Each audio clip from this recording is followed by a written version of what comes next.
In today's video, I'm going to teach you how to change to other Gmail accounts. Switching between different Gmail accounts is something many people need to do every day, whether you're juggling work and personal email, managing a shared inbox, or just keeping things organized. In this walkthrough, I'll guide you through the process slowly and clearly so you can follow along on your own screen without any confusion. First, make sure you're signed into Gmail and that your inbox is open in your web browser. You can do this in any modern browser like Chrome, Firefox, or Edge. Once your Gmail inbox is visible, direct your attention to the very top right corner of the page. This is where your account profile icon is located. The profile icon usually appears as a small circular image.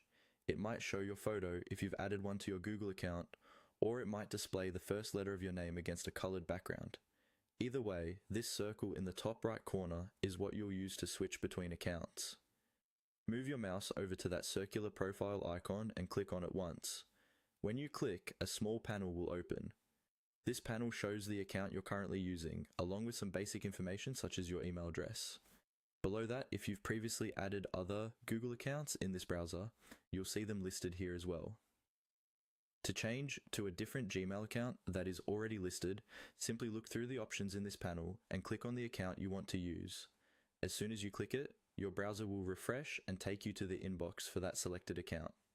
You'll know you've switched successfully when you see that inbox and the profile icon updates to match that account. If you don't see another account listed, that just means you haven't added it yet in this browser. In that case, from the same panel, you would normally choose the option to add another account and then sign in with that account's email and password. After you've done that once, it will appear in this list in the future, making switching much quicker. One helpful tip: if you often move between accounts, try to remember each icon or initial so you can visually confirm that you're in the right inbox before sending messages. It's a simple habit that can prevent sending work emails from your personal account or the other way around. And that's all there is to it.